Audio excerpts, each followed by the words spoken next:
अस्सलाम वालेकुम जी। मेरा नाम सुहेल अब्बास है और आप देख रहे हैं learn with Suhail official YouTube channel. नाज़रीन, आज हम जो डिस्कस करेंगे वो four great debates of IR को डिस्कस करेंगे, जिनको मैं ओवरऑल थ्योरीज के दौरान मल्टीपल टाइम्स मेंशन भी करता रहा हूँ। तो आज इस पेंडोरा को खोल के देखते हैं कि ये बेसिकली है क्या। ठीक है, तो स्टार्ट करते हैं। Four great debates, it was following this conflict that the discipline of IR emerged in 1919। ये हम जो आईआर का जो एवोल्यूशन है इंटरनेशनल रिलेशन का, अपने अर्ली लेक्चर्स के अंदर हम देख चुके हैं कि 1919 के अंदर ये जो इंटरनेशनल रिलेशन था as a subject, as a discipline, ये इमर्ज हुआ। Like any science theory was Aya's foundation in how it defined itself and viewed the world it attempted to explain, and when contradictory theories, मतलब कि जो theories थी वो basically हर एक subject की एक specific theory होती है जो कि define कर रही होती है कि how this subject sees the world in which view। अगर फॉर एग्जांपल आप जेंडर के स्टूडेंट है तो आपने उसके अंदर मल्टीपल थ्योरीज देखी होंगी, liberal feminism, radical feminism and so. इसी तरह आप अगर पॉलिटिक्स के स्टूडेंट हैं तो वहाँ पर भी आपने मल्टीपल थ्योरीज देखी होंगी। अगर आप ये कैपिटलिज्म, कम्युनिज्म वगैरह वगैरह, इसी तरह आप आईआर के स्टूडेंट हैं तो आपने रियलिज्म और लिबरलिज्म एंड सो ये सारी जो थ्योरीज हैं, बेसिकली हर सब्जेक्ट के अंदर कुछ ना कुछ थ्योरीज होती हैं जो कि एक्सप्लेन कर रही होती हैं हाउ दिस सब्जेक्ट या this academic discipline see the world through these lens. तो with the passage of time IR के अंदर भी थ्योरीज इमर्ज हुई, लेकिन with the passage of time जैसे जैसे वो थ्योरीज इमर्ज हुई उनके दरमियान ना कन्फ्लिक्ट्स भी हुए। ठीक है, these disputes throughout the IS short history have come to known as the great debates। मतलब कि वो जो थ्योरेटिकल disputes थे, conflicts थे, कि एक थ्योरी कुछ किसी अंदाज से देखती थी चीज़ों को, दूसरी जो थ्योरी थी वो किसी और अंदाज से देखती थी। तो ये जो चीज़ें थी, इनको मद्देनजर रखते हुए वो जो conflicts थे उनको कहा जाता है the great debates of IR, and though disputed, it is generally felt there have been four, namely चार ये ग्रेट डिबेट्स हैं जी। उनमें पहली है ट्रेडिशनलिज्म या रियलिज्म लिबरलिज्म, दूसरी बिहेवियरलिज्म है, तीसरी न्यू लिबरलिज्म या न्यू रियलिज्म है, और चौथी है जी रैशनलिज्म और रिफ्लेक्टिविज्म। तो हम इनको डिस्कस करते हैं। सबसे पहले अब ये जो इस इन फोर ग्रेट डिबेट्स का एंड के ऊपर पढ़ाने का जो मकसद है वो होपफुली अब आपको समझ आएगा, जो मैं यहाँ पर आपको बताऊंगा। सबसे पहले जी पहली ग्रेट डिबेट ये बेसिकली थी ट्रेडिशनलिज्म की बेस पे। ठीक है, और ये क्लासिकल डिबेट थी। क्लासिकल कहते हैं पुरानी को, मतलब कि सबसे पुरानी जो डिबेट थी, सबसे पहले जो डिबेट स्टार्ट हुई वो वही फर्स्ट ग्रेट डिबेट थी, और इसके अंदर जो थ्योरीज हैं वो लिबरलिज्म और रियलिज्म। और ये जो थ्योरीज हैं ये इंडिविजुअल लेवल की थ्योरीज हैं, ये ऑलरेडी हम पढ़ चुके हैं। ठीक है, इंडिविजुअल लेवल की थ्योरी मतलब कि इसके अंदर बेसिकली ये कहते हैं कि जो इंसान है वो इगोइस्टिक है, जो रियलिस्ट हैं वो कहते हैं कि इंसान एक इगोइस्टिक है, सेल्फिश है, और जबकि जो लिबरल्स हैं वो कहते हैं कि इंसान कोऑपरेटिव है। सो इंसान के ऊपर ये बेसिकली बात का चल रही होती है। नेक्स्ट अगर चलें तो जो सेकंड डिबेट है, ग्रेट डिबेट ऑफ आईआर है, ये बेसिकली बेस करती है बिहेवियरलिज्म पे। ये कहते हैं आप किसी भी इंसान के बिहेवियर को पहचाने, उसने पास्ट के अंदर क्या क्या किया, तो फिर उसकी उस जो बिहेवियर है उसको एनालाइज करते हुए प्रिडिक्ट करें कि ये फ्यूचर में क्या करेगा।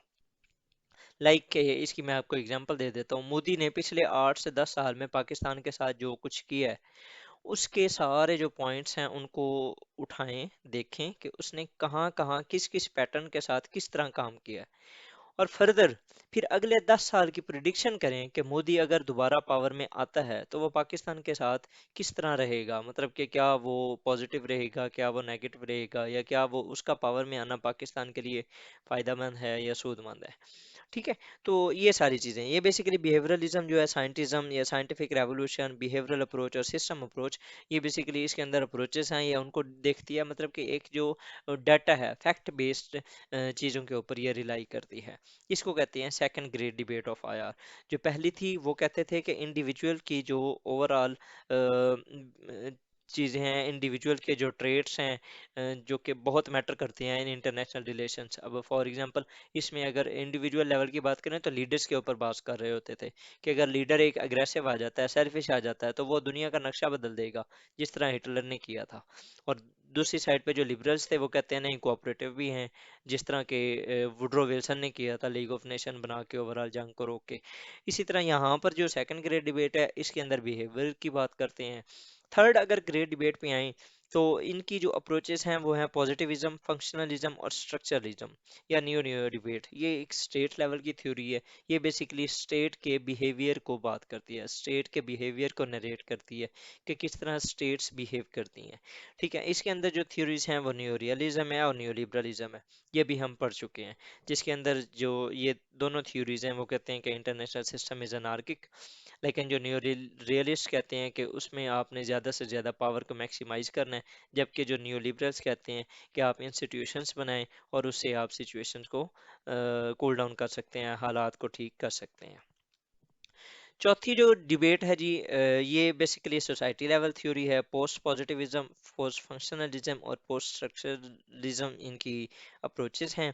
ठीक है, ये बेसिकली जो थ्योरीज हैं इनमें constructivism, post modernism, critical theory and feminism, ये जो हैं बेसिकली ये क्रिटिक हैं ऑन लिबरलिज्म एंड रियलिज्म। ये कहते हैं कि दुनिया के अंदर कोई रियलिज्म वाला कंसेप्ट नहीं है, कोई लिबरलिज्म वाला कंसेप्ट नहीं है।